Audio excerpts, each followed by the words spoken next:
Hello, Sherlynn McElroy here, and today I'm going to be reading story number 3 in the humorous ghost story book.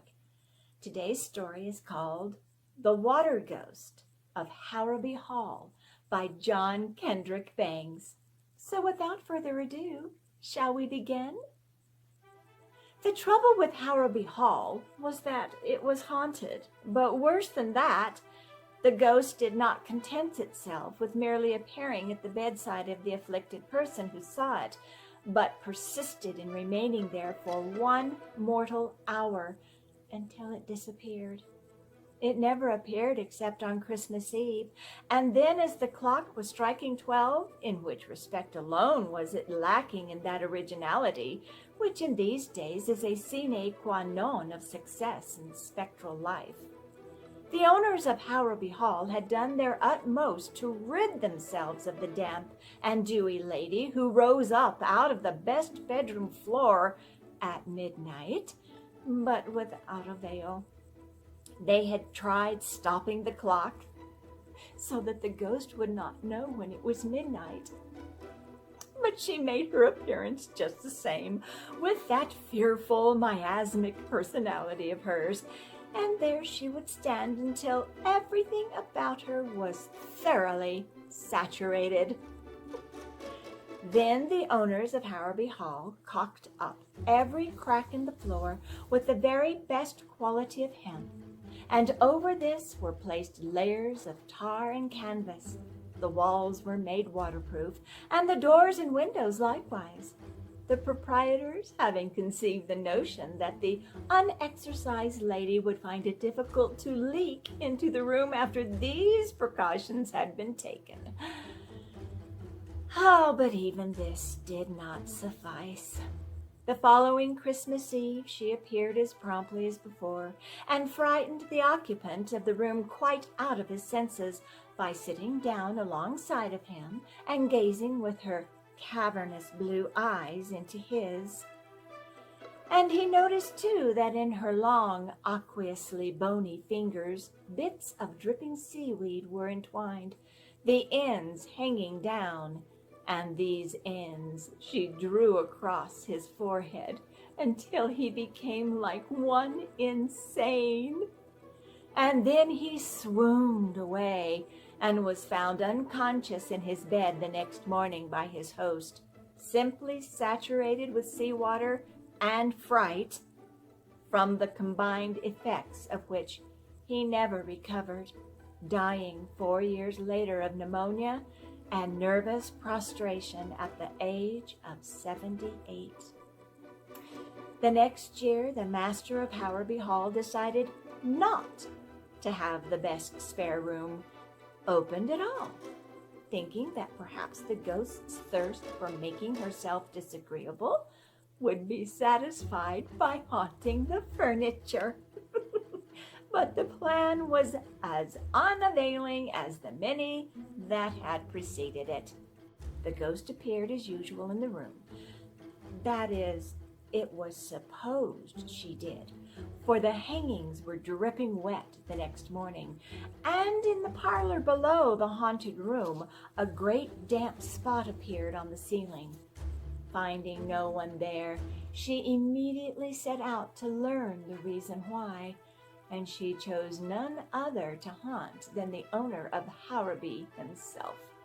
She found him in his own cozy room, drinking whiskey undiluted, and felicitating himself upon having foiled her ghost ship, when all of a sudden the curl went out of his hair, his whiskey bottle filled and overflowed, and he was himself in a condition similar to that of a man who has fallen into a water butt. When he recovered from the shock, which was a painful one, he saw before him the lady of the cavernous eyes and seaweed fingers. The sight was so unexpected and so terrifying that he fainted, but immediately came to because of the vast amount of water in his hair, which, trickling down over his face, restored his consciousness. Now, it so happened that the master of Harrowby was a brave man, and while he was not particularly fond of interviewing ghosts, especially such quenching ghosts as the one before him, he was not to be daunted by an apparition. He had paid the lady the compliment of fainting from the effects of his first surprise, and now that he had come to, he intended to find out a few things he felt he had a right to know. He would have liked to put on a dry suit of clothes first, but the apparition declined to leave him for an instant until her hour was up, and he was forced to deny himself that pleasure. Every time he would move, she would follow him, with the result that everything she came in contact with got a ducking.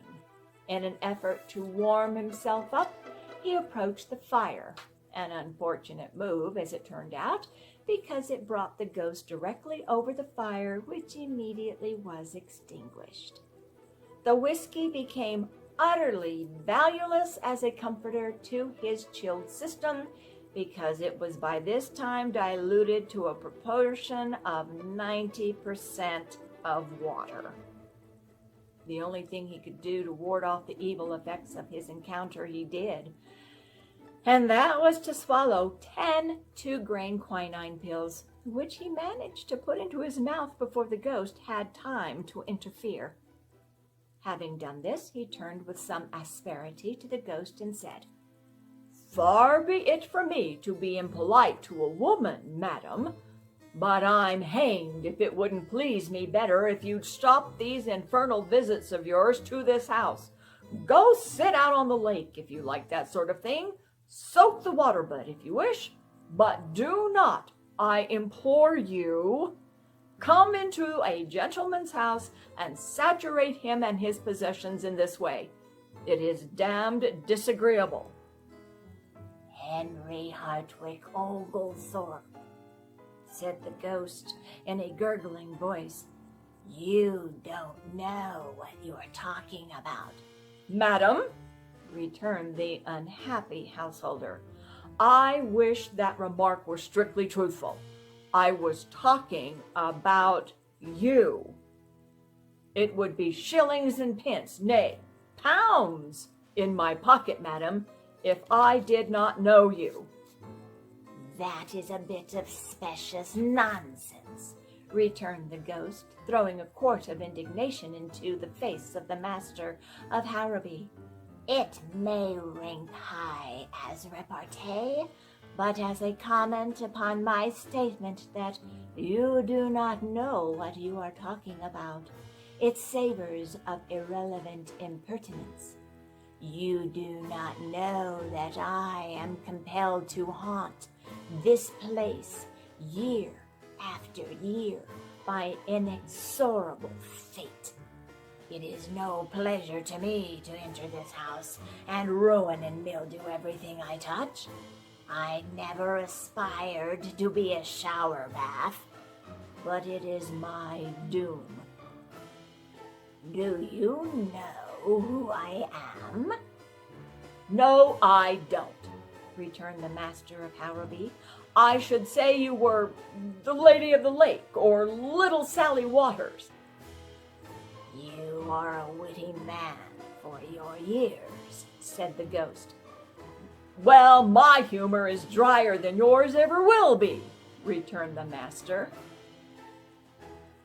"No doubt I'm never dry. I am the water ghost of Harrowby Hall, and dryness is a quality entirely beyond my wildest hope. I have been the incumbent of this highly unpleasant office for 200 years tonight." "How the deuce did you ever come to get elected?" asked the master. "Through a suicide," replied the specter. "I am the ghost of that fair maiden whose picture hangs over the mantelpiece in the drawing room. I should have been your great-great-great-great-aunt if I had lived. Henry Hardwick, Oglethorpe, for I was the own sister of your great-great-great-great-grandfather. But what induced you to get this house into such a predicament? I was not to blame, sir, returned the lady. It was my father's fault. He it was who built Harrowby Hall, and the haunted chamber was to have been mine. My father had it furnished in pink and yellow, knowing well that blue and gray formed the only combination of color I could tolerate. He did it merely to spite me, and with what I deem a proper spirit, I declined to live in that room, whereupon my father said I could live there or on the lawn. He didn't care which. That night I ran from the house and jumped over the cliff into the sea. That was rash, said the master of Harrowby. So I've heard, returned the ghost. If I had known what the consequences were to be, I should not have jumped. But I really never realized what I was doing until after I was drowned. I had been drowned a week when a sea nymph came to me and informed me that I was to be one of her followers forever afterwards, adding that it should be my doom to haunt Harrowby Hall for 1 hour every Christmas Eve throughout the rest of eternity. I was to haunt that room on such Christmas Eves as I found it inhabited, and if it should turn out not to be inhabited, I was and am to spend the allotted hour with the head of the house. I'll sell the place. That you cannot do, for it is also required of me that I shall appear as the deeds are to be delivered to any purchaser, and divulge to him the awful secret of the house. Do you mean to tell me that on every Christmas Eve that I don't happen to have somebody in that guest chamber, you're going to haunt me wherever I may be, ruining my whiskey, taking all the curl out of my hair, extinguishing my fire, and soaking me through to the skin? Demanded the master. You have stated the case, Oglethorpe, and what is more, said the water ghost, it doesn't make the slightest difference where you are. If I find that room empty, wherever you may be, I shall douse you with my spectral presence. Here the clock struck 1, and immediately the apparition faded away. It was perhaps more of a trickle than a fade, but as a disappearance it was complete. By St. George and his dragon, ejaculated the master of Harrowby, wringing his hands. It is guineas to hot cross buns that next Christmas there's an occupant of the spare room, or I spend the night in a bathtub. But the master of Harrowby would have lost his wager had there been anyone there to take him up, for when Christmas Eve came again, he was in his grave, never having recovered from the cold contracted that awful night. Harrowby Hall was closed, and the heir to the estate was in London, where to him, in his chambers, came the same experience that his father had gone through, saving only that, being younger and stronger, he survived the shock. Everything in his rooms was ruined. His clocks were rusted in the works. A fine collection of watercolor drawings was entirely obliterated by the onslaught of the water ghost. And what was worse, the apartments below his were drenched with the water soaking through the floors, a damage for which he was compelled to pay, and which resulted in his being requested by his landlady to vacate the premises immediately.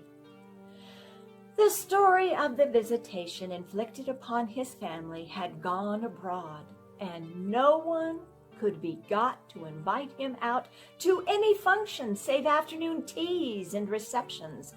Fathers of daughters declined to permit him to remain in their houses later than 8 o'clock at night, not knowing but that some emergency might arise in the supernatural world, which would require the unexpected appearance of the water ghost in this on nights other than Christmas Eve, and before the mystic hour when weary churchyards, ignoring the rules which are supposed to govern polite society, begin to yawn.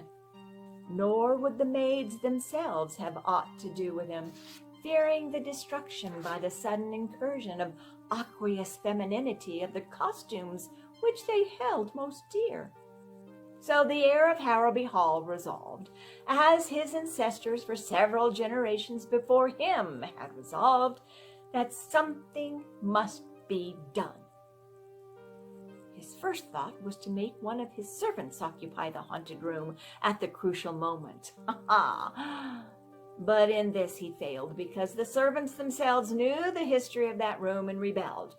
None of his friends would consent to sacrifice their personal comfort to his, nor was there to be found in all of England a man so poor as to be willing to occupy the doomed chamber on Christmas Eve for pay. Then the thought came to the heir to have the fireplace in the room enlarged so that he might evaporate the ghost at its first appearance, and he was felicitating himself upon the ingenuity of his plan when he remembered what his father had told him, how that no fire could withstand the lady's extremely contagious dampness. And then he bethought him of steam pipes. These, he remembered, could lie hundreds of feet deep in water and still retain sufficient heat to drive the water away in vapor. And as a result of this thought, the haunted room was heated by steam to a withering degree, and the heir for 6 months attended daily the Turkish baths, so that when Christmas Eve came, he could himself withstand the awful temperature of the room. The scheme was only partially successful. The water ghost appeared at the specified time and found the heir of Harrowby prepared.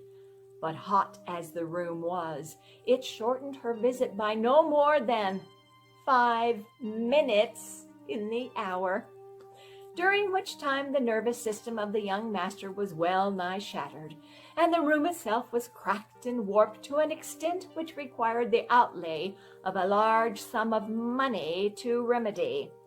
And worse than this, as the last drop of the water ghost was slowly sizzling itself out on the floor, she whispered to her would-be conqueror that his scheme would avail him nothing, because there was still water in great plenty where she came from, and that next year would find her rehabilitated and as exasperatingly saturated as ever.